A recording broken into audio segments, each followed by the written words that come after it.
Hello and welcome to Bladed Game Chats. My name is Alex and I'm here with my girlfriend Sarah today.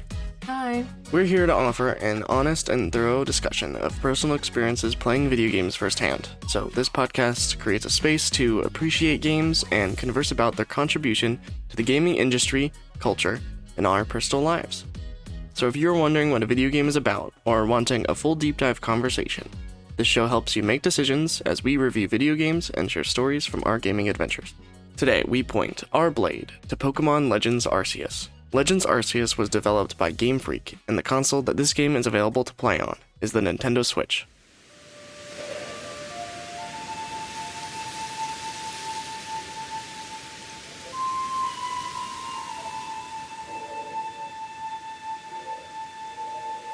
Legends Arceus is an action role-playing game that serves as a prequel to the Pokemon Diamond and Pearl series.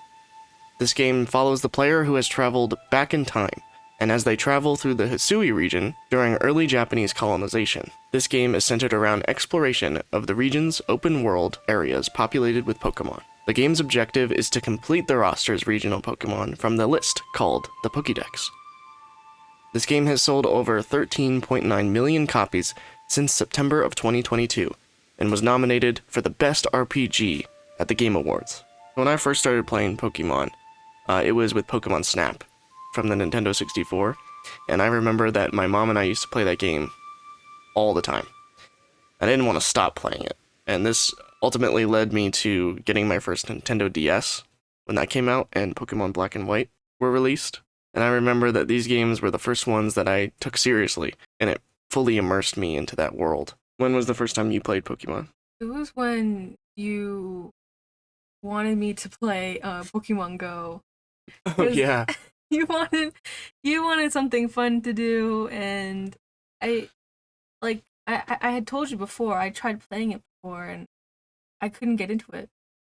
But I guess playing along with you, that's what made it a bit more fun. I mean, I kind of fell out of it again because we haven't been playing recently. I know I couldn't get into like any of the older games because it wasn't that open world concept. But because of the open world concept in Arceus, I was able to actually enjoy the game and actually understand it and have a new appreciation for Pokemon. I mean, Pokemon Go, yeah, sure, that was cute and fun, but like, I feel like I wasn't really playing a game. It felt like just like a task list So you could bring around with you every day? Yeah. I wasn't playing a game, but with Arceus, I was playing a game. So with your experience and being a new first time Pokemon player, I, on the other hand, like have more experience in the past with these games just because it allowed me to like make friendships during my childhood. So I always remembered like trying to link up with my friends from school and go to GameStop to get their special Pokemon that you could only get at Pokemon stores. And I even remembered that I used to carry around like a small Tamagotchi device that let me like take care of a Pikachu. And it also allowed you to like catch Pokemon the more I walked around during the day. So it's a lot similar to what the devices that they're making for Pokemon Go in the present. Do you still have that? Yeah, it's somewhere in my room. It's probably dead at this point. Can I have it? No, it's a relic. I want to play with it. It sounds like fun. It'll only work with Nintendo DS, probably. I have a Nintendo DS. But for the Pokemon games in Nintendo DS. Then I can just find a pre-owned... No, you know what? Fine. Fine. Okay, you want to play the Pokemon games? Later. All right.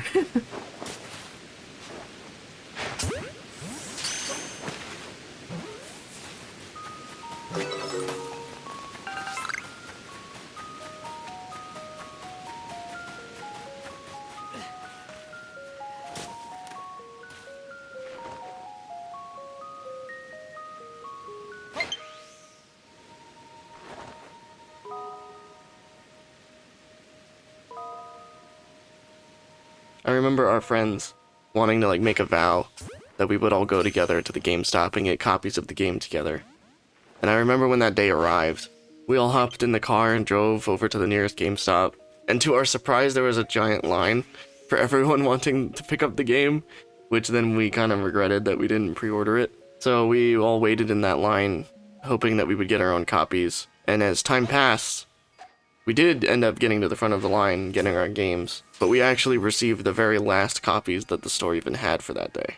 So we kind of counted ourselves lucky, and I remember we took some pictures outside of GameStop holding our copies, and we immediately went back to play it. We spent hours. I remember one of us like sped run it. they finished it really, really quickly. And then it felt like all of us were really far behind. Then we ended up helping each other like complete the Pokédex. I remember spending, I don't know, maybe an hour going back and forth trading Pokemon so that we can just have the entry for the Pokemon. Right, and then we would just trade it back. And you always made sure that you got your Pokemon back. Yeah. You were like, give me this back. Because I worked really hard to get it. Well, what if I wanted it? I mean, that's how our other friend felt, because there was a specific thing you needed to do to get Spiritomb. You're right. And you had to go around and collect all of these, like, purple lights. There was like 50 of them. And only one of our friends managed to, like, sit down and actually collect every single light. And then he was like, no. I'm not trading you guys. I did all the work, so you guys can't have it. We were like, and please. then we were like, no. We have all the other Pokemon. Yeah, you spent the whole game getting that one. We spent the whole game getting all the other ones. Exactly. So we spent so much more time. Thank you very much.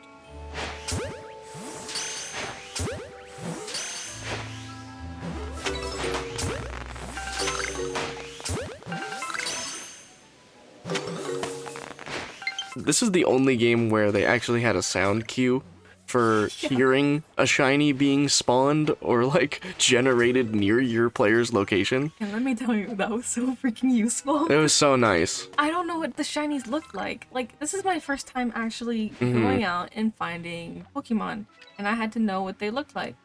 Like, I didn't know what a shiny was until I saw the sparkles and I heard the sound, and I was like, oh my god, that one must be really special. And it's green. What? Green. This one is no different, but it still has the sparkle.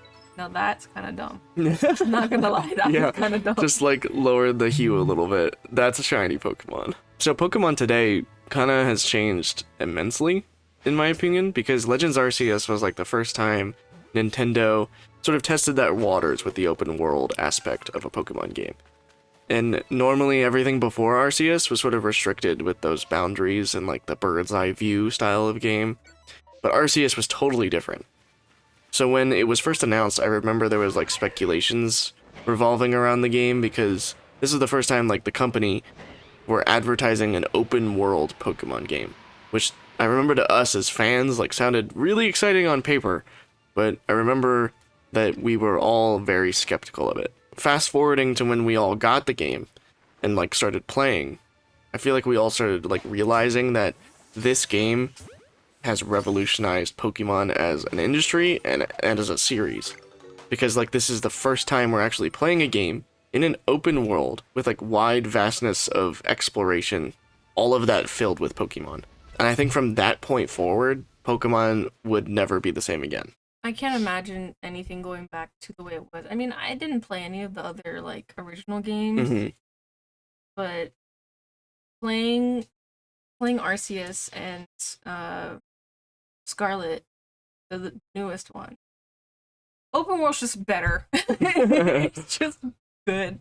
Also, this was the first time where you could actually see your character throwing those Pokeballs from like afar, or like sneaking up behind them to like sneak catch them or something to like gain that extra bonus of catch ratio. Yeah. And I think that was really a crazy experience. And you mentioned Scarlet and Violet, and I think that those most recent games in the franchise, they still retain the same elements that you're explaining of that open world atmosphere, but I think they implemented something even more surprising to the fans, and that's multiplayer. Oh my god. Yeah. Now imagine a fully explorable world Pokemon game where you can catch, train, and trade with your friends in the same world with a whole new generation of Pokemon to collect. And I think Legends Arceus built that foundation for Scarlet and Violet to skyrocket. And I think this was the first time where Pokemon fans' prayers were answered. Because if it weren't for Legends Arceus and that success that it established, then we wouldn't have been able to have Scarlet and Violet continue that new reputation that Pokemon games have now generated for like future games to come. I hope the rest of them, like whatever, like is in the works right now. I hope the rest of them are open world. I really hope so. We all really want, and I think I'm saying this for like the majority of Pokemon fans, is that a Pokemon universe game, right? Imagine every single region in a same game, all open world multiplayer online. You could PvP anyone that you run into. Other trainers. It's like Poke MMO. Have you heard about that? Nope. So Pokemon MMO is like a fan generated game that's like on it's on PC, where you can play the original Pokemon games but online with your friends and with anyone who hops on the server. So it's like Minecraft but Pokemon. And you can go wherever you want through any generation of Pokemon. So from the first game to like the most like recent in terms of that bird's eye view. That's kind of insane. No, that would be the biggest game if they were to do that. But since it's already like fan made, I feel like they might just let them have that. You know? Yeah. You know what I mean? What do you think about Legends Arceus and Scarlet and Violet incorporating Pokemon from previous generations into the same game? Because obviously, yes, we did get a whole new generation of Pokemon in Scarlet and Violet, but we still have those reoccurring Pokemon from Legends and from like Black and White and all the previous Pokemon games. There's always a couple that always remain, like Pikachu. Freaking Pikachu. I let it be known that I hate Pikachu. Pikachu is not a good Pokemon. He's annoying and he needs to leave. But okay, what Arceus did and Scarlet and Violet, they incorporated different like variations. Like I don't know, they added different elements into Pokemon that made the game more interesting. Like yeah, sure, they had the same Pokemon that kept recurring from earlier generations, but in Arceus we saw what were they? They were like Titan. They're bigger Pokemon, Mm-hmm. so they're kind of like mini bosses everywhere. Scarlet and Violet, they had the Titans, the Terra stylized thing. They had that, and the raid battles, and they just had different elements that made the game what it was. Right, it added those 3 different paths, right? Because you could go down the Titan path, or you could go down you would be able to take down outposts, but you would also be able to go down like the Pokemon trainer path. Complete all 3 of those to complete the main game. Mm-hmm. And then you unlock Area 0. Exactly. That's what I really loved about the story of Scarlet and Violet, because that was the first time where I really felt emotionally attached to the characters just because of like the cutscenes. But also the way you play the game, you could go down either path first, second, or third in any order you want and still gain the same knowledge of everybody else. But also having that versatile option creates new experiences for everybody. And I think even when that main storyline quest ends, you still have so much more to do, because once that Area 0 opens, it's like endgame content. Yeah. And I remember feeling so sad that the main storyline ended, but I was so excited to move forward into more content that was afterwards. And we both put so many hours into that game already. Yeah, I remember when we reached that part in the game, you and I were like talking about like, man, I would play this all over again, or like, I really like how they added so much more to the end of this, because in Arceus they didn't do that. And with this game, if the fact that they're adding more after like just doing those gyms, like just building around just doing more than that, I think is definitely a revolutionized idea for Pokemon, because not only do you have to become like the best in the world to beat all the gym leaders, but now you have other goals and other opportunities that basically make you play the game for longer.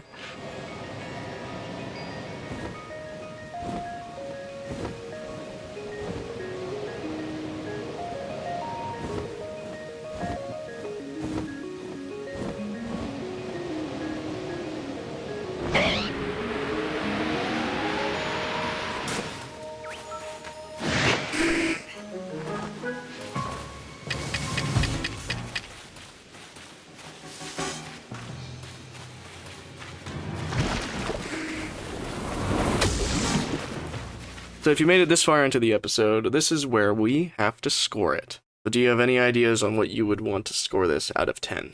Are we rating? We're rating Arceus. We're rating Arceus. Mm-hmm. Okay. Scarlet and Violet would have gotten a 9 from me.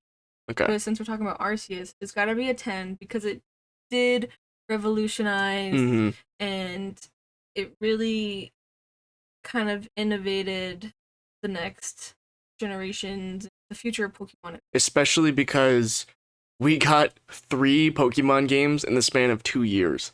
Like, Pokemon the company, I have a theory that they put Arceus out just to see if people would like this style of game, and they already had Scarlet and Violet in their back pocket. They were like, let's test the waters with a whole different genre. Call it a spin-off, right? And if it does horribly, it's a spin-off. It won't hurt our main series line of games. But if they love it, then we'll release Scarlet and Violet a year after and shock their minds. So I think I'll have to agree with you on a 10 out of 10. This game redefines its genre. It's marked in the history books. And it has begun a new set standard for Pokemon games from now into the future. Sweet. Sweet. If you made it to the end of the episode, thank you so much for listening. And thank you so much, Sarah, for hosting with me. You're welcome. And thank you for listening to Bladed Game Chats. And tune in next time where we point our blade to the next video game and find out what they mean to you. Bye!